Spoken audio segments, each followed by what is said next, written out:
Hi. So I wanted to talk today about why we're making so many movie musicals and why some of them aren't making it big at the movies. As you know, I love musicals. I don't know if you actually knew that, but I love musicals. I like all genres of musicals, all topics, all that.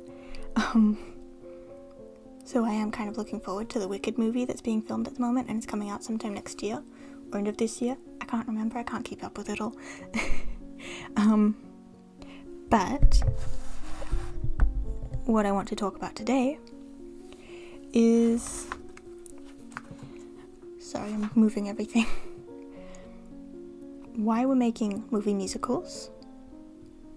So my thought was maybe it's because it's cheaper to make a movie than film the stage performance, which also in my head is kind of weird because you need to pay money for the set and the costumes and all that, whereas you could just pay for cameras to get the stage performance. And I really don't know why they're making movie musicals instead, and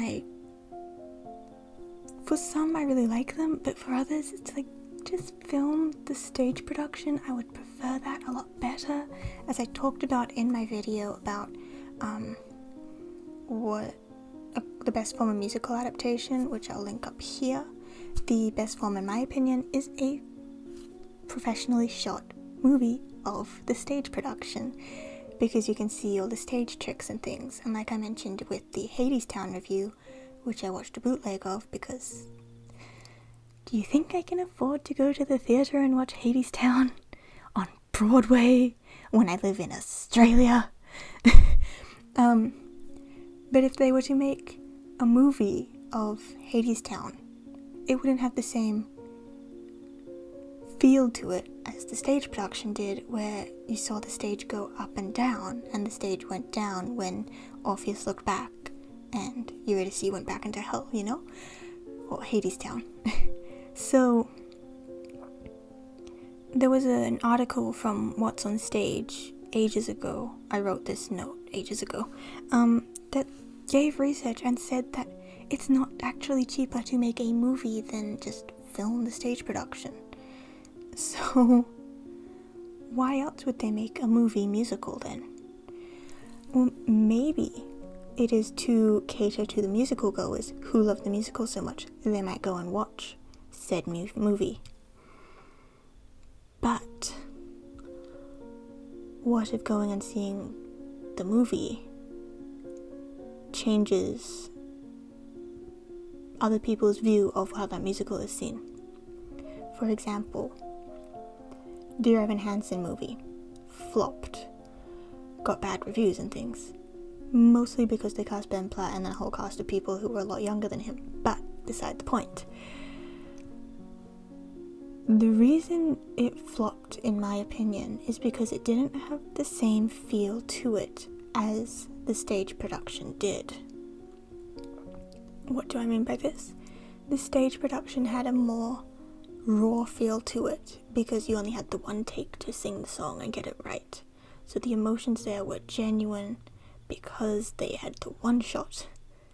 And so, in a movie, you can redo the shot. You have to do the shot again to get it at a different angle and things. And it's just, it takes away the raw feel because it's more clear that it's fake and false. And they took away some elements as well, which I'll get to later. There's another point later on.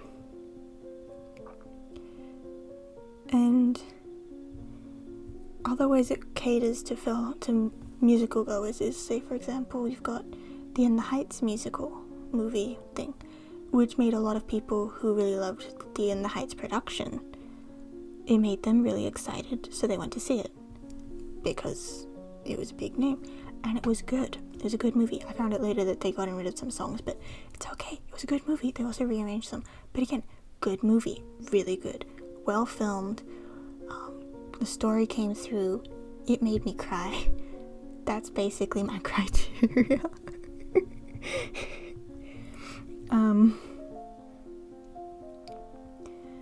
The West Side Story remake was a remake of the 1964 movie, which was an adaptation of the stage musical.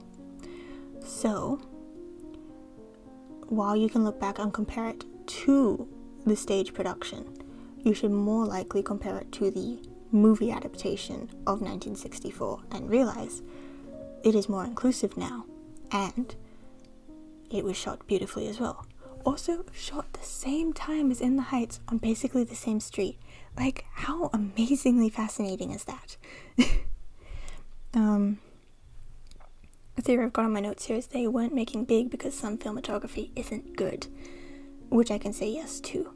And I had a friend come over the other week who kind of said about the same thing, specifically with the Hamilton movie that is out on Disney+. That was a recording of the stage production. But because they took footage from different angles, it took away the charm of going to see it live in person. Because you're watching it from different angles, it doesn't feel like you're sitting in your own seat and watching it at a specific angle. Which is a thing to consider with film, like professional shots of the musicals.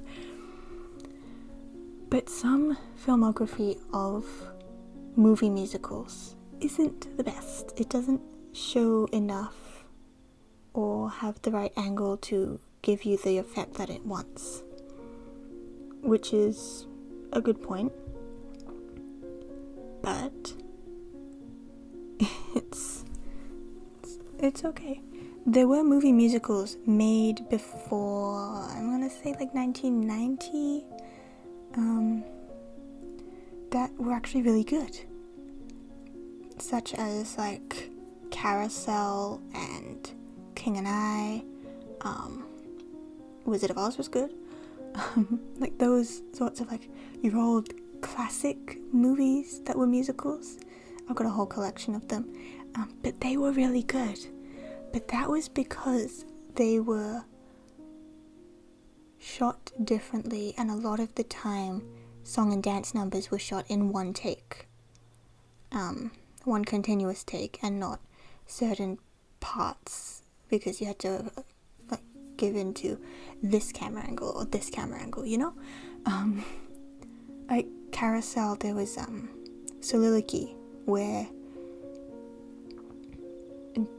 I don't think his name was Bill, but I feel like his name was Bill, was singing about his kid, like the potential of having a child, and the child will be this boy and will be great and awesome and things. It was a continuous camera angle throughout the entire song, and the song is like 6 minutes long, but it was really good because it got to show you and give you that emotion of the one continuous flow of thought instead of jumping from different angle to angle. It was just the continuous shot, the same angle. It may have changed to a close-up, but it was still the same angle and things. It was just this stream of consciousness, thought by thought. It was really good. But in this day and age where you've got CGI and green screen and all that, I mean, they had green screen back then, but CGI and better green screen, I should say, it just takes away the magic of a movie musical. And that's kind of what I'm here to talk about as well. Like, my next point is they omit songs. And the biggest one I'm gonna say, as you know, Disappear from Dear Evan Hansen. They take away the song and they replace it with a different song, or they change the order of songs and things. And sometimes it works, like putting Abuela Claudia's Paciencia Fe, I'm sorry if I butchered that, from In the Heights before. It was before the blackout, right? No, it was after the blackout. After the blackout kind of gave you this different effect to before the blackout, like it is in the stage production, where you get more time to be close to Claudia, and then she gets taken away from you, and you're just hit with this sadness, you know? They do the same with, in Les Miserables 2012, they put I Dreamed a Dream after Lovely Ladies, and as I found out from watching the 25th anniversary stage production, A Dream to Dream is usually before Lovely Ladies. But both ways work. You could have Fontaine reflecting on how terrible her life has been, and then she goes to the docks, which kind of fits more in with the book, and I'll discuss that when I do a Les Mis big comparison analysis thing.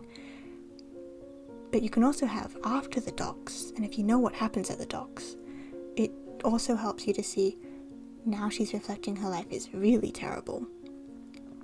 So sometimes omitting or rearranging the songs works, but other times it doesn't. It takes away some of the charm. Like with Dear Evan Hansen replacing Disappear with the anonymous ones, gives the credit of the idea of the Connor Murphy project to Alana instead of Connor's ghost and Evan himself.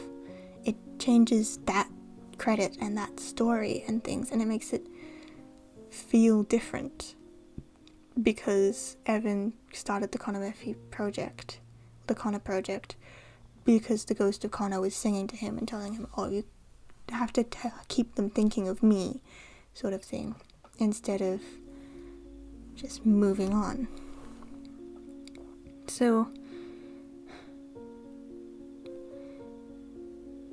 why are we making so many movie musicals these days?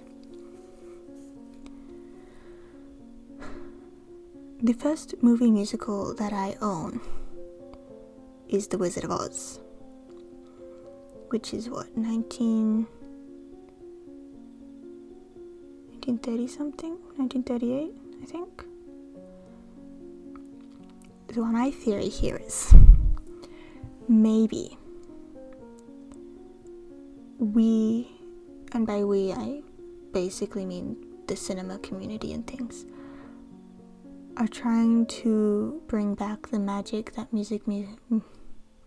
movie musicals had back in the 20s, the 50s, because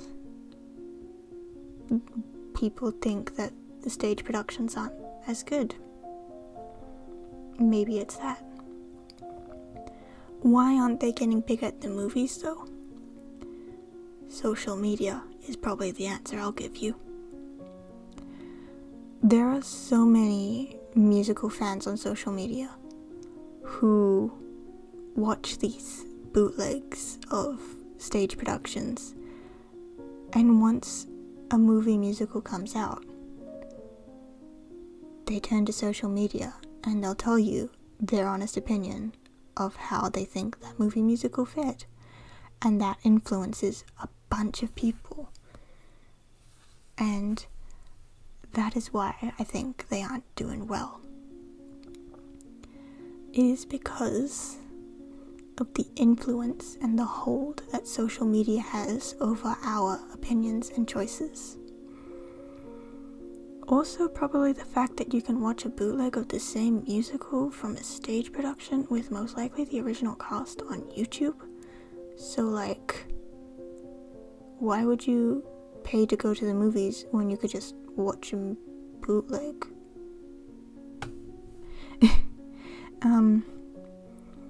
But I'm pretty sure that's probably why. That's the cause, is because just such an influence from social media. And these days, musicals are a bit more of a niche, nuanced thing, where I don't think nuanced is the right word. I don't know. It's 1 a.m, I'm tired. But they're more niche. Like, there are small communities dedicated to certain musicals, and other than that, not really anyone's watching musicals anymore or listening to them. So, who would watch a movie musical if not the people who enjoy musicals, you know? I still think that a professionally shot recording of a musical is the best. But I'm also open to watching these movie musicals because it is insanely hard to go and watch a production like at a theatre, because tickets are expensive unless you find the box seats, which I found out are quite cheap and have a great view. But like, I want to watch Wicked, but it's not showing Wicked at any of the theatres in my country, in my city. So I'll watch the Wicked movie when it comes out, both parts of it, with hopefully all the songs, because isn't that why they were making it too? So I'll do it, I'll watch it, and I'll review it. At least I'll review part 1, and then I'll review part 2 when it comes out. It's 2 videos. But I still prefer a stage production, professionally shot, to get more of the context of why people love it so much, you know? And I will still sit and watch these bootlegs of musicals, such as finding a production of Love Never Dies with Ramin Karimloo and Sierra Bogas, so I can see how different it is to my favourite with Anna O'Byrne and Ben Lewis, which everyone says is terrible, but I love it. It's the only one I've watched, and I love it to death. Maybe one day I'll review Love Never Dies. Maybe. Once I've watched the Ramin Karimloo one, and then I can compare the two. But yeah, I hope you enjoyed this video. It was a little rambly. I'm sorry. I'm tired. But yeah, I've got a bunch of other video ideas that I will do another time after I've slept. Just planning, because this week is my uni break week. I'm just going to record a bunch of videos, edit them over the weekend, and schedule them all to go up. A new sewing video might come up in a couple weeks time, because it's really hard to sew when you don't have energy to sew, and also when you're struggling with executive dysfunction where you want to do the thing but your body just won't do the thing, you know? Maybe one day when I've got everything figured out, I'll also talk about all the ailments that are ailing me. Is that a word? I'm gonna say it's a word. But yeah, so thank you for subscribing and liking this video. Please subscribe and ring the bell to join me on more potential musical rambles. And I will see you next week, probably in a video that's filmed during the day when I have better lighting, and probably when I'm wearing my lipstick. This nice Exhilarator lipstick from Maybelline, because it is the only color I found that was gonna match my face, because my face changes color a lot and my face does not match my skin. It does right now, but it usually doesn't, so I had to find one that would match my face, and this one does, not like the other one I used to own that was orange. That didn't match at all. And maybe one day I'll dig out the picture of that and show you how badly the match was. But that is not today. Yeah, so see you next week. Bye.